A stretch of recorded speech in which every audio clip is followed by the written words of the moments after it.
Give it up for Beth Barrett and all that she has to offer.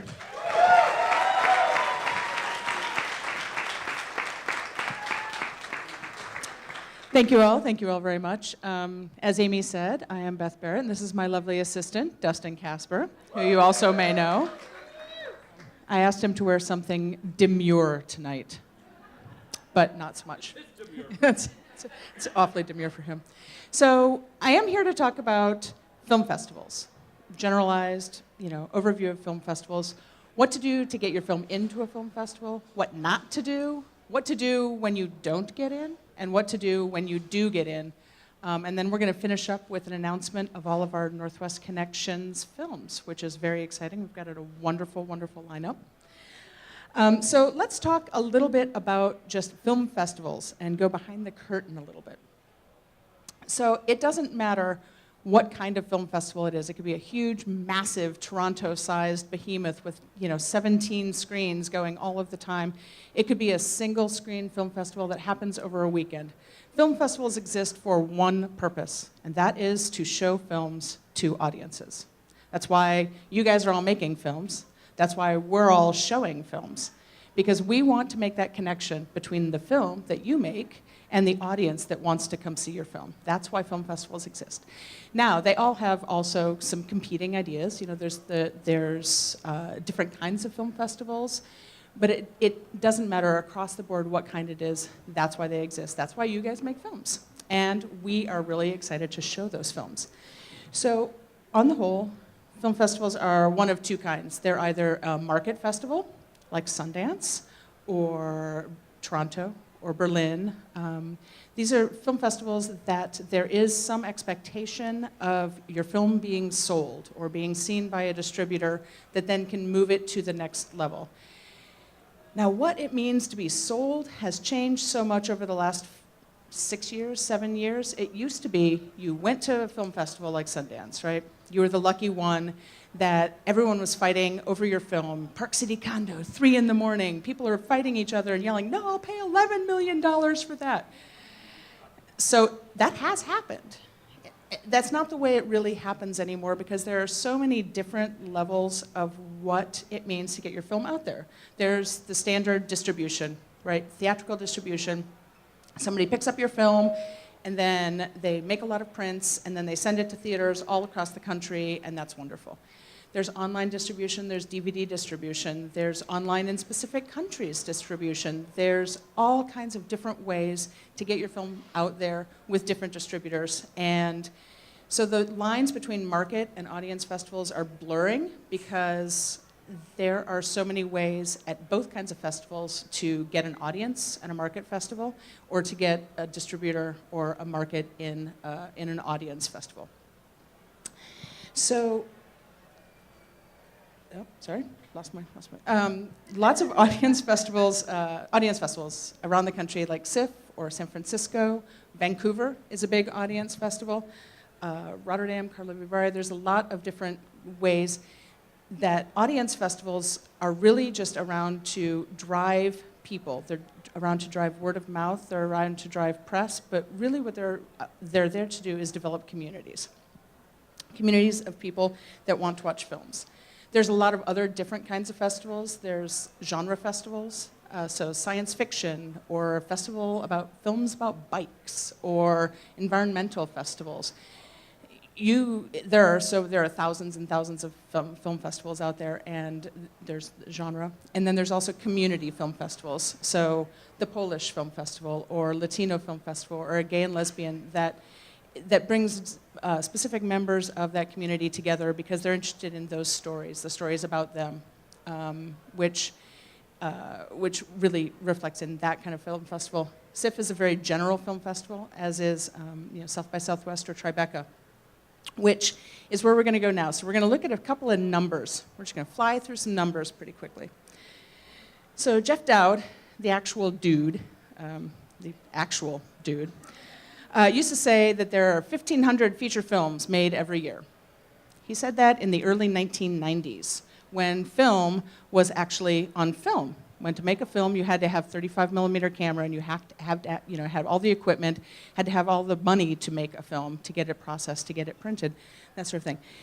That is not the way it is now, obviously. These guys are making films right now, but everyone can make a film with the pocket phone, the phone in your pocket. And I've seen a lot of those films, and some of them are actually pretty good.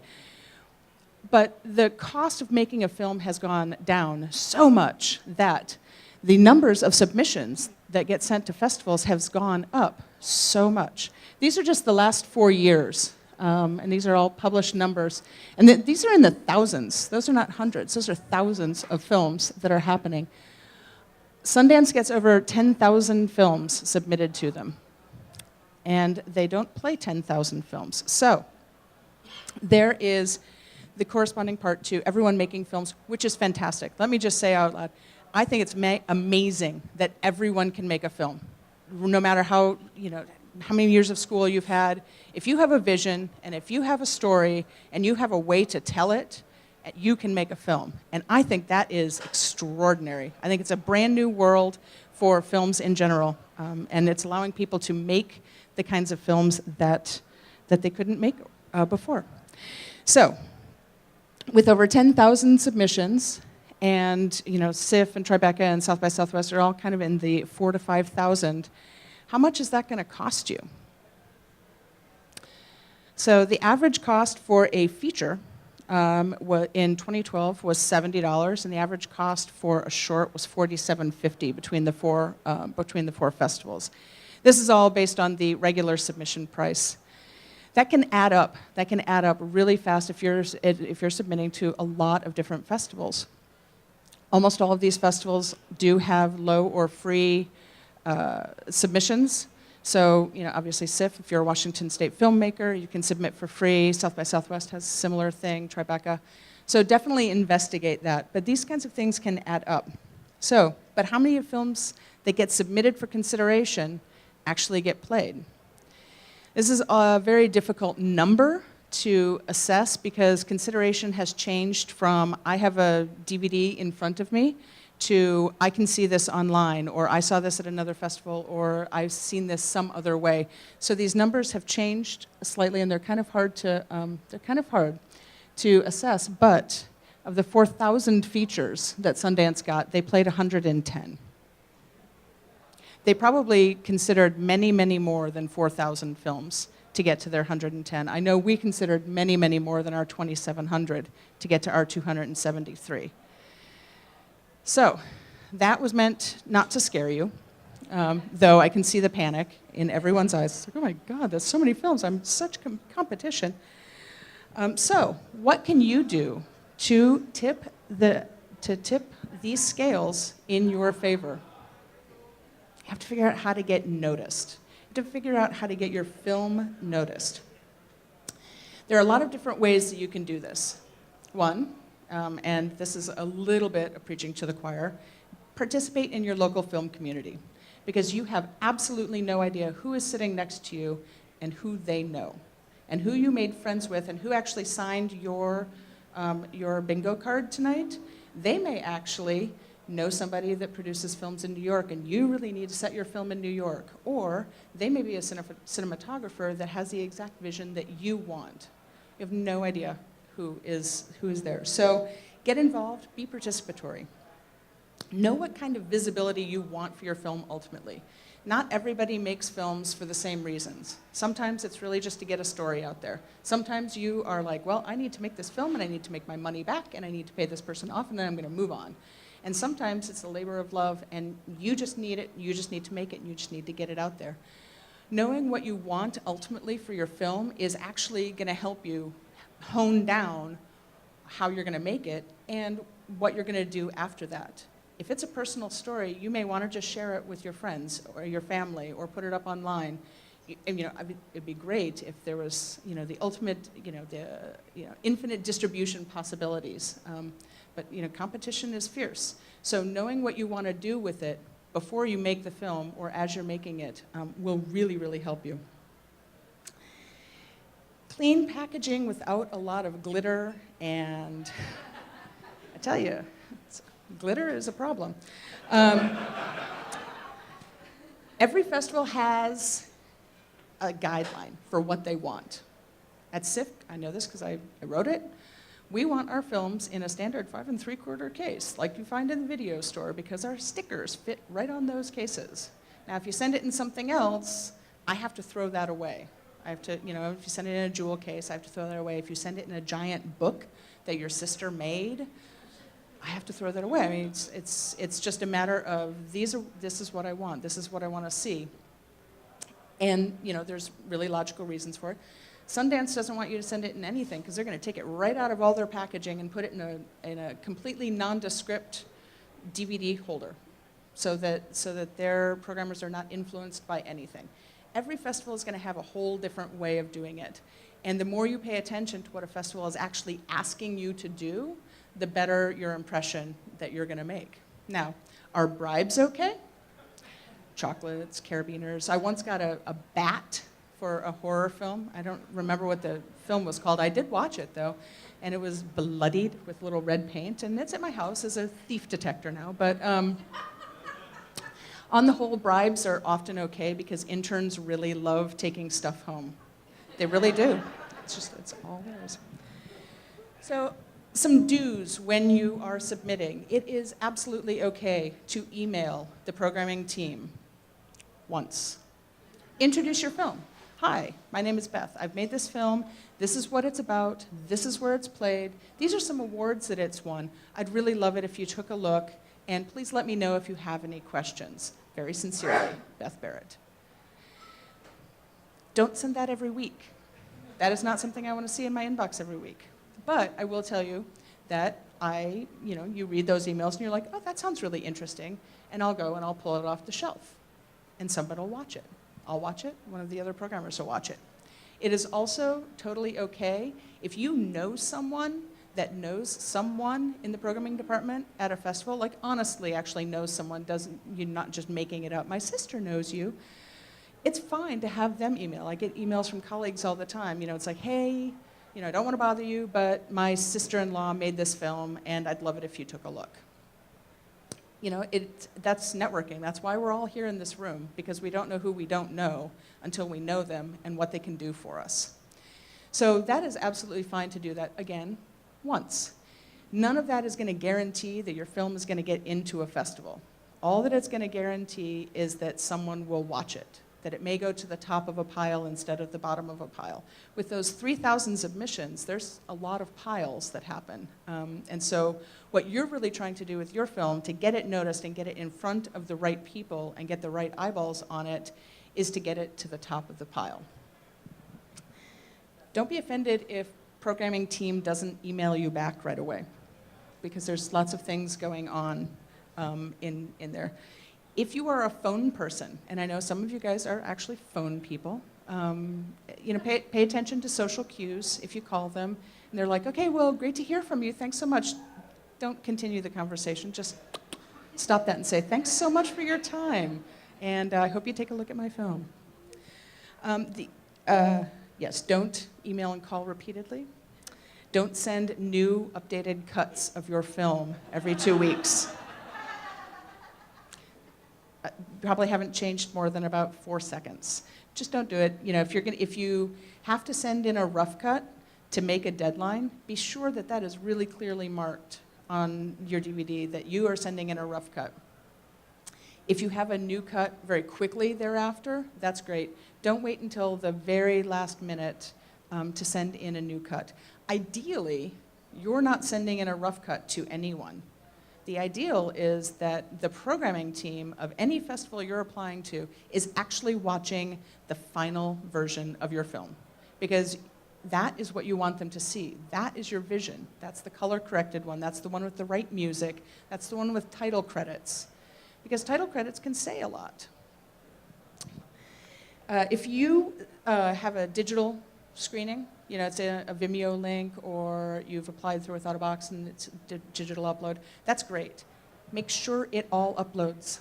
Make sure it's all there. Make sure it's a high quality. Again, you want to get noticed because you have put a good film in front of a programmer, not because you've sent in something that wasn't quite done, but you got it there just in time for the deadline. So the devil is indeed in the details of all of that. That is Oh, really cute. So yes, submit on time. If you're gonna be late, if you're gonna go over a deadline, then email them. Tell them you're gonna be late and ask them if it's okay. Not every festival will say, yeah, sure, fine, that's fine. Just send it to me, by this date. Some festivals don't, and that you just may have to say, all right, well, I'll try again next year. Fill out everything correctly on your application. Don't leave things half done. Make sure your DVD works if you're sending in a DVD. Make sure everything's uploaded if you're going digital. You want to get your film noticed for being good, for being correct, and for following the rules that they've asked you to follow. Ultimately, though, programmers are just looking for a really good story. That is my friend Olive helping me work. The question is, how do I get my film into a film festival? Well, the answer is actually kind of simple. Make a good film. I mean, it kind of comes down to that in a lot of cases. If your film is really good, then it's gonna have a life beyond what you've made for it. Now, it may not be the right fit for every festival, so there's a little bit of that. But make a good film. It has to have a good story. Documentaries have amazing stories. So experimental films have amazing stories. They have to have a good story. You have to make the programming team want to finish your film and not want to turn it off after 15 minutes. It doesn't matter how beautiful your packaging is, you've got it there on time, everything works perfectly. If they want to turn it off, then you're going to try again with a different film. So, next. 10, great. So you didn't make it into the festival that you wanted to make it into. That happens. There's a lot of competition out there. And film festivals, its programming is really subjective. But just because you went to have Mexican food for dinner doesn't mean that Thai food isn't still a great food choice. It just sometimes that's just kind of the way it happens. When you don't make it in and you get the inevitable terrible rejection letter, which some of you got from me last week, don't send a profanity-laden email back. Which none of you did, actually. Congratulations, it was all very good. Programmers talk to each other. We all do actually know each other. So, be respectful of the fact that not every film is a great fit for every festival. We all need challenges to make everything better, so look at it as a challenge. So, what kinds of things can you look at if you didn't make it in? Was that festival the best festival for my film? I have made the most amazing horror short, and there's blood everywhere. And I have submitted to the Heartland Film Festival, which looks at Christian values in the world. Now, that is not a good fit. There are thousands of festivals out there. Without a Box, which I know a lot of you guys use, lists 9,000 festivals, and they are not comprehensive. There are more festivals than that are not on Without a Box that do a lot of submissions and just do a lot of community word of mouth and that sort of thing. Find the right festival for your film. There is a festival out there for every film that is made. You just have to find it. Did you send the best version of your film? If you didn't send the best version of your film, that might be why it didn't get in. If you did, then it might be something else. But that is sort of the way it is. Did your film still need editing? That's a big, big one. You may think it's done, but check with other people to make sure that it's done. I think a lot of films need more editing than people think to really tighten down that story. Again, it all comes back to the story. You have to have a good story, and you have to tell it well.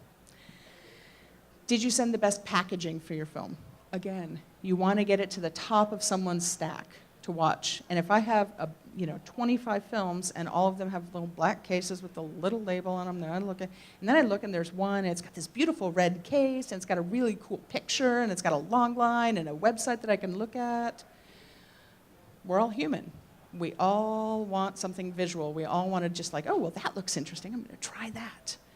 So make the cover art for your film. Make it interesting. Have an amazing still. Still photographs are one of the biggest tools to sell your film ever. Because when you look at a photograph and it's just someone going, That doesn't make me want to see the film. But if it's someone going, then I'm going to be, oh, what are they doing? Is it kung fu? I mean, what's happening with this film? It's visual. We're all visual people. That's why you guys make films. It's visual. So make your still compelling and active. And don't give up. Don't give up. Keep making films, which I know you guys all do. You just keep going. So you made it into a film festival, into the one you wanted. That's amazing. That's wonderful. So now your work begins. You want to maximize your exposure. And how do you do that? There's a lot of different ways you can do that. There are some paid ways and there are some free ways. You want to market yourself. Basically, that's what you're doing. When you get into a film festival, you are marketing yourself. You are saying, my film and I am amazing. You want to know me and you want to see my film with everything that you do, with your still, with your log line. You want to write a good log line that makes people want to come see your film. You go to the film festival and you do grassroots marketing. Now, I know that that's, every film festival has a publication, or a PR department, a press department, but there's a lot of competing attention. Everyone's vying for the attention of the same people. So one way that you can tip everything in your favor is you can do your grassroots marketing yourself. Even if you're not physically in the city, you can email, once all the information's public, you can email community groups and say, hey, I have a film and I have made it about the diaspora. And so you have found these 5 community groups that are interested in that topic, and you've emailed them and said, I think you should come see this film, and I'd be happy to answer any questions that you have. Get out there, hawk yourself. There are, get bling. Everybody loves bling. Get a little, something to hang around your neck or a little pin or something like that. Be amazed at how much more effective you are going to be in getting people to come see your film if you are face-to-face, if they have met you in the line at the coffee house, or they see your poster, or they met you here at a film and music, happy hour. If you can make a connection with somebody in some way, they will come see your film. They'll see the poster for it. Ads are wonderful, and it's great to put ads in the paper, but we all flip past ads constantly. We're constantly being marketed to, constantly being bombarded by information. So what you want to do is you want to make a personal connection. A great way to do that is grassroots promotion. Get yourself out there. Go to the festival a week early. Paul Tedesco with One Day Like Rain, 3 or 4 years ago. Small film, really interesting film, small, really fairly odd, but he came with his producer, and they went everywhere, and they were in every coffee house, and they introduced themselves to everybody, and all of those screenings were sold out because they made a connection. That is the #1 way to do that. Get nice materials, too. Have a nice image, a nice poster. So if you have the money and the ability to hire a dedicated PR person for a festival, do. That's a fantastic thing. They will work for you. They will do your promotion, your grassroots promotion. I still think it's better if you do it yourself a little bit, because then it connects you to the filmmakers, to the audience. And again, what are festivals out there? What's the one reason we exist? Connect films to audiences. So, going to festivals, even if you didn't get in, going to festivals is a wonderful thing. What do you do at festivals? You stand around and you eat the free food and you drink the free booze. No, there's a lot of other things you have to do too. You should be going to classes and forums and any kind of educational opportunities, any kind of place that you're going to meet somebody else or learn something new about your craft. A lot of times those things are free or lower cost. It's just a really great thing to keep learning and keep growing. You are also going to, if you did get in, you are going to contact their education department and see if they do school visits. You would be amazed at how much you learn about your film when you have to explain it to a 12-year-old. Get out there, teach the next generation. You guys are doing great things, so teach the next generation what you're doing, what you did wrong, what you did right, what you thought you might do differently if you did it again. Screenings. Go to see a lot of films. Immerse yourself in that festival, because that is how you're going to learn about all the different things going on, in the world.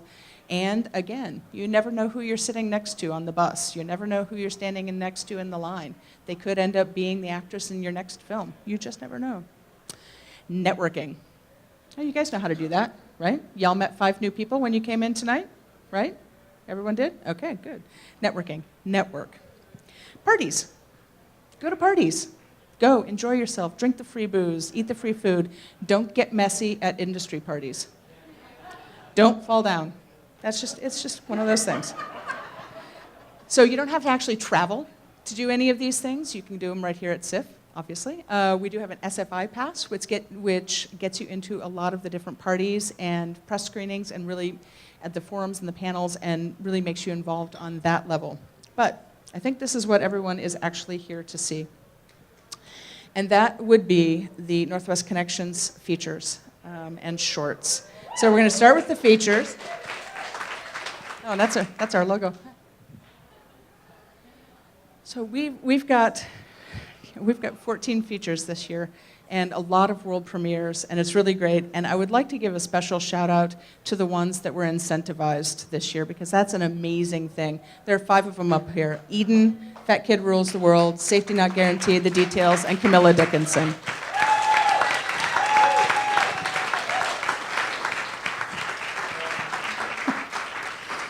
It's astounding to have, that much work happening here, and great work. So we're all good. There's some amazing films, and now we're going to see some short films. We have a record 34 short films this year.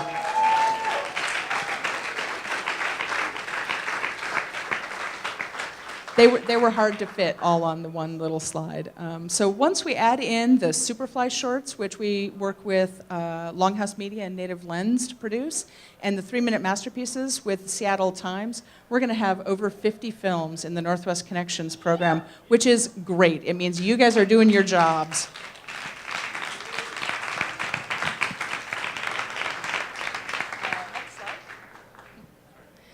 And so, as a special shout out to our friends from World Famous, I brought our trailer.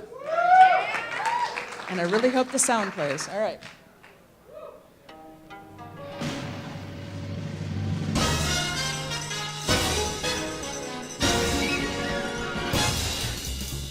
Oh, we're there. Well, we're all in this together. Now can you dig?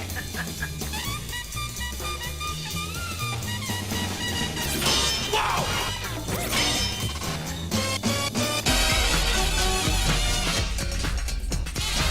I'm exciting. Delicious. Excellent. Just look like you like me, and let's stay in touch. You're so precious.